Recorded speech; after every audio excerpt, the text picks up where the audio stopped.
Georgia and her neighbors, next on International Focus. The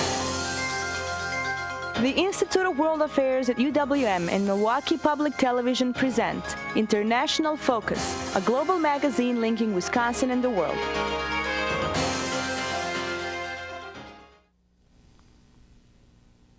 Welcome to International Focus. I'm Doug Savage, Assistant Director of the Institute of World Affairs at UWM. After 7 decades as part of the Soviet Union, the Republic of Georgia regained its independence in 1991. The nation captured headlines 12 years later with its bloodless Rose Revolution that ousted the government of longtime leader and former Soviet Foreign Minister Eduard Shevardnadze. Members of the opposition would go on to advise leaders of Ukraine's Orange Revolution a year later. In the summer of 2008, Georgia again found itself in the headlines during a military conflict with Russia over the territories of Abkhazia and South Ossetia. Moscow now recognizes both as independent nations, while Georgia considers them Russian-occupied Georgian territory. Throughout this period, Georgia's leaders have expressed a commitment to strengthen democratic institutions and build the nation's economy. A strategic partnership charter signed with the U.S. in January of 2009 called for Georgia's further integration into the transatlantic community. Moscow, however, continues to cast a long shadow in the region. Joining us to provide a Georgian perspective on life along one of the fault lines between East and West is Malkhaz Mikeladze, Deputy Chief of Mission at the Embassy of Georgia to the U.S., Mexico, and Canada. He previously served as Ambassador at Large in the Ministry of Foreign Affairs and as a member of Georgia's Foreign Intelligence Special Service. Ambassador Mikeladze, welcome to International Focus. Thank you. Well, I'm wondering if perhaps you could give us a bit of background. I think many viewers may not be familiar with Georgia's recent history. So let's start with 1991 when the independence was regained. And what was the political situation at that point? First, thanks for such an interesting discussion, interesting and important for my country. It's always a big achievement for us to reach state outside of the capital, Washington, D.C., and to have talks and some explanations with the people, ordinary people in the states. And I appreciate very much your readiness to host us and to discuss the issues related to Georgia, which is far from your state, but it's quite important on the international arena. As you rightly mentioned, it's on the top time to time, and of course Georgians, as any ordinary people, they prefer to be more quiet, but this is our life and we have to follow this line. Back to 1999 and collapse of Soviet Union, let me touch a little bit more earlier period. Then in 1989 we had a peaceful manifestation in Georgia. It was really during the Soviet period. It was Soviet Union still alive, and Georgian people were leading in manifestation against this authoritarian regime, and they expressed their willingness to be independent and sovereign country like it was before the Soviets came to our country. So I think that Georgia is one of the most important parts after that situation in Georgia. In April 1989, the collapse of the Soviet authoritarian regime was accelerated. And of course we had some heroes who died during this time of period, and we always remember them. After that, this process began, followed by the situation in Baku, in Vilnius, in Baltic states, and finally what we get, this is a collapse of the superpower Soviet Union with authoritarian regimes, and newly independent states are raised on the map of the world. And from the very beginning, Georgia tried to choose the Western orientation based on the democratic and the Western values, and we followed this line for these decades. Although this wasn't comfortable for our northern neighbors, and as you mentioned previously, war with Russia, or conflict with Russia began not on 2008 but far before that. And using this tool of minorities on the territory of Georgia, like Abkhazian Autonomous Republic and South Ossetia district, Russia tried to accelerate the internal processes and created crisis within those two regions, which of course suspended our movement to Western countries, suspended a lot of good things we tried to begin at that time. So this is how it begins and how we followed this line. Should I proceed on that, or you have other questions during this 91? Let's focus a bit on those two regions where Russia was very active. Now, one of the things we read about is the distribution of Russian passports to citizens there. Could you tell us a little bit about that? Distribution of Russian passports actually began at the late 90s. At that time, Russia, for themselves, they issued the law and approved the law. Then Russia is eligible to protect any Russian citizen worldwide, not only in their own country, but worldwide. After that, with support of the central authorities in Moscow, Kremlin began to issue with very easy way the Russian passports of the citizens who lived in Abkhazia and South Ossetia, which was, of course, against an international law, because you cannot. They did this without any approval from the central authorities of Georgia. Thus, this was some kind of creepy annexation of those parts of our territories. So what was the status of the people who accepted the Russian passports, who were still, from Georgia's perspective, Georgian citizens? At that time, we didn't have a dual citizenship, so legally and formally they had to lose Georgian citizenship, but they get Russian citizenship. Thus, they got some benefits and privileges from the Russian Federation. Okay, so there had to be some sort of legal distinction made. If they chose to accept Russian citizenship, they became, what was their status? I mean, were they just residents then of Georgia, but not citizens any longer? Unfortunately, this was territories not covered by central authorities. It was conflict zone that nobody were able to care all legal aspects of the relations between people. So that's why it was unclear totally about the status of the citizens, but we accepted them as a Georgian citizens, and we wanted them to be integrated in other part of Georgia. That's why after Rose Revolution, government of Georgia decided to be more proactive, and we did a lot of steps undertaken in order to get these people back to the country. And we succeed more, of course, in South Ossetia, the villages located on the order of the chess, then Georgian villages followed by Ossetian. It was much easier to manage the situation. And people saw that government of Georgia, they're building hospitals, they're building schools, they're building stadiums, and somehow they turned to the central authorities of Georgia, which was, of course, unacceptable for Russian Federation and for secessionist regimes who wanted just to separate these regions from other part of Georgia. And somehow this also accelerated this aggressive approach of the Kremlin towards those villages. And in the old Soviet days, what was the status of those territories?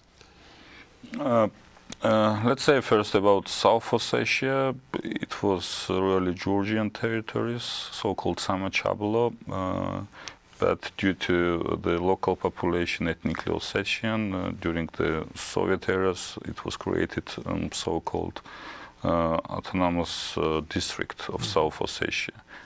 This was a legal status, actually, during the Soviet period. But then, after collapse of Soviet Union, Parliament of Georgia decided to change the status and called this territory as the Samachablo region of Georgia. This is a short, brief story about South Ossetia, and Abkhazia had the status of the autonomous republic, which also was creation of Soviet forces. It's like the attempt to put some outstanding minority issues on the agenda, on the table, in order to manipulate with that in case of some incident. In this case, unfortunately, we had a play in Georgia. So, there is a minority issue that's long-standing, that certainly preceded the summer of 2008. What were the events in 2008 that really moved it from this long simmering dispute to an actual military conflict? 2008 began with more aggressive approach from Russian Federation because our success in South Ossetia, as I already told, more people turned to the central authorities. They wanted already Georgian citizenship, and they tried to reintegrate in the society of Georgia. This is one thing. Another thing, Georgia succeeded very much on its aspiration toward NATO, and during this 2008 Bucharest summit, alliance decided that one day Georgia will become a member of NATO. Simultaneously to that, Russia made some tensions. First, then President Putin approved the law according to which Russian ministries and official agencies, they had the right to establish direct contact to the secessionist agencies, thus integrated them to the Russian Federation. Then they, after this Bucharest summit, they began a military build-up in the region. A lot of troops with armaments and weaponry moved to the region in order to prepare to some kind of provocations. Railroads were built only for military reasons without any humanitarian aspects of that. And finally what we had, they just invaded Georgia. It's very simply to approve that, because war by its definition is not only clashes or fire, but it's a preparation part, and it's real fire, and then post-war situation is also the same continuation of the war. So war by itself is a continuation of the policy. That you not succeed with the policy, peaceful policy, you probably can move forward with the clashes and with the fire, what they did in case of Georgia. And of course there was a military response by the central government of Georgia. Yeah, back to this period, at the beginning of August 2008, we tried to be more peaceful. We try to engage more international community in the conflict resolution. In response to that, secessionist regime, they decided to evacuate all children, women from the conflict zone, and then they began the shelling and attacking our peaceful population as well as our peacekeepers. So I think you can agree that any democratic government should take care about the peaceful population. Then they are under the attack of secessionists and other foreign troops.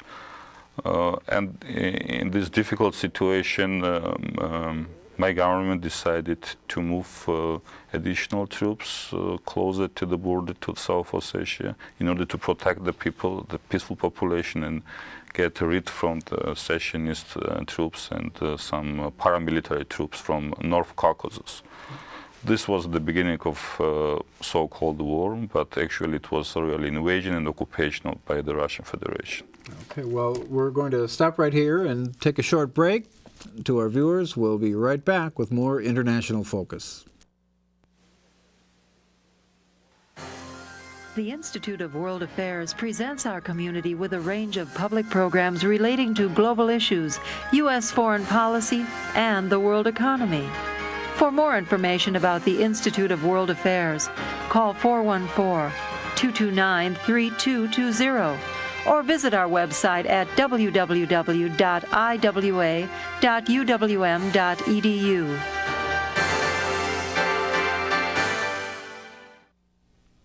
Welcome back to International Focus. We're talking with Malkhaz Mikeladze, the Deputy Chief of Mission from the Embassy of Georgia. Well, we were talking a bit before the break about the conflict in 2008. Now, where do things stand now? The shooting is stopped, but what is the status of those two territories now? It's probably, Russian Federation after this occupation, they recognize independence of those two regions, and they are trying to find some friendly countries like Nicaragua, Venezuela, or Nauru, who are following the recognition of independence of those countries. So there are approximately 3 or 4 countries in the world that have recognized them, and the rest of the international community has not. Which is understandable because this goes against any international law and international order, and I don't think that in 21st century it should be possible for any kind, including Russian Federation, to change the border after the occupation. What we have locally on the ground, this is difficult situation, military build-up in conflict zone from military side, from Russian side, which is against the so-called Sarkozy agreement, which was signed, by the way, by the president of Russian Federation, Mr. Medvedev, on the August 12, 2008, but they didn't implement not a single provision of this agreement, because this agreement is requesting to withdrawal of all Russian troops on the positions before the conflict in August 2008. So, moreover, they are continuing to military build up in those regions, creating new bases, showing to international community that unfortunately, signature of the president of Russian Federation doesn't matter for some military establishment or some political circles in Russian Federation. This is a current situation. From our side, we want to be very transparent. We invited international observers, and there is a EU mission of monitoring. We signed the memorandum of understanding, and we allowed experts from European Union to monitor all military troops of Georgia, thus explaining that we are not going to be ready for another round of attack or any military preparation from our side. This is what we have now. Well, I think addressing the Carnegie Endowment for International Peace last year, the foreign minister of Georgia said quite bluntly, in his opinion, Russia presents an existential threat to Georgia. Is that sort of hyperbole, or is that an accurate assessment of the situation? This assessment actually based on the official announcement statements from the Russian Federation, who are threatening the statehood of Georgia. They just willing to overthrow our government without any hesitation or any problems on that. And this was stated a couple of times on the highest level of Russian officials during the war, before the war, and after the war. Either now, any contact, we're trying to establish some kind of conversation or contact on different level, but what we can hear from Russians, this is they are not going to have any kind of negotiations with the current government of Russian Federation. Meanwhile, there is a clear attempt to support financially by other means some internal forces who could be more pro-Russian rather than current government. So this is facts, and we have introduced to international community these evidences. So that's why this assessment, this is not just evaluation or some ideas, but this is based on the concrete facts. Well, there's been a lot of time talking about Georgia's relations with Russia. Let's turn for a moment to your neighbors to the south and have a little bit of a sense of what Georgia's relations with those countries are. Let's start with Azerbaijan. Azerbaijan is a close partner of Georgia, and we have good, friendly, neighborhood relations, and there is political cooperation, of course, between two countries, because both of them, they are looking to Europe, to Western values, to Euro-Atlantic integration. There is a strong economical interest in relations between two countries, like trade, like couple of pipelines through the Georgia, delivering Azeris oil and gas sources toward European countries. So we are improving our cooperation, and I think that there could be new steps in this order, and this is what we have with Azerbaijan right now. Armenia, another our good neighbor, and we have friendly relations. It's understandable because due to this Nagorno-Karabakh conflict and due to still difficult relations with Turkey, Georgia is only the transit route for Armenia for logistical support of the population, for economical development. And never Georgia used this as a tool for some pressure of influence, and we're always open with Armenia. And I think our Armenian friends can understand this very rightly, and we have quite good relations in this regard. Another important player is Turkey, which was always very friendly to Georgia since we get the independence in '91. I have to tell you that Turkey was very supportive. They provided a lot of assistance to Georgian economy, to the statehood of Georgia, in establishment of our helping our military reforms and other things. So you can see that Georgia can be collaborative, can be very friendly with neighbors, except then neighbor decided to occupy the territories and overthrow the government, by the way, democratically elected. Well, let's turn for a moment to perceptions of the U.S. administration. There was a talk very famously of the U.S. resetting its relations with the Russian Federation, and I think in some places that was perceived as coming at the expense of some of our other allies in the region. How was that seen in Georgia? Let me tell you different aspects on that. First of all, from the beginning of Obama administration, we saw that new administration chose the very pragmatic way of policy, and we welcome because then you're pragmatic, you need some outcomes from your policy. So probably this is only the way to deal with Russia. Talking about reset button, we appreciate very much as well that Obama administration very clearly mentioned that this is not a trade-off, and if we are talking about reset of relations between two countries, this means they have to discuss also differences we have between each other.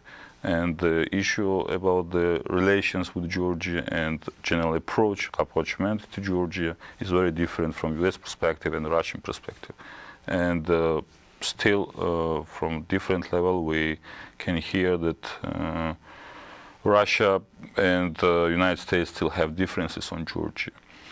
But what's the main, from my understanding, from a personal reset button is a very good thing. No way Georgia needs isolated Russia. Only probably Georgians know better than others how difficult and how dangerous is isolated Russia. So we need engagement of Russia, but we have to follow the main principles of international law. By the way, reset button is a new, let's say something new in relations between US and Russia, but after the Rose Revolution, then newly elected President Saakashvili, he paid the first visit to Moscow. He introduced his own reset button with Russians. He proposed to then President Putin to begin with new white paper, and he did really important steps toward the Russian Federation. I can name a couple of them, like at that time we had a problem in Pankisi Gorge with the so-called Chechen paramilitary troops, and Saakashvili government solved this in a couple of months. We proposed, Russia always had concerns about our joint state border, and Saakashvili government proposed to have joint control over this border, which was really a big achievement from our side. Saakashvili moved toward acceptance of Russians' accession to WTO organization, which was really a huge compromise from our side because of Abkhazia and South Ossetia and the influence, Russian influence on those two regions. Saakashvili invited Putin at that time and suggested to sign the agreement, general framework agreement about friendship and cooperation between two countries. Unfortunately, then President Putin denied this possibility. We agreed then to establish some kind of joint anti-terrorist center on the territory of Georgia, and we agreed to on free transit of military goods of Russian military base in Armenia. So this was really big steps at that time in compare with the previous government before the Rose Revolution. But unfortunately, our Georgian-Russian reset pattern wasn't able to work. Well, we're going to have to leave it there. Malkhaz Mikeladze, thank you for joining us. Thank to you. our viewers, we'll see you next time on International Focus.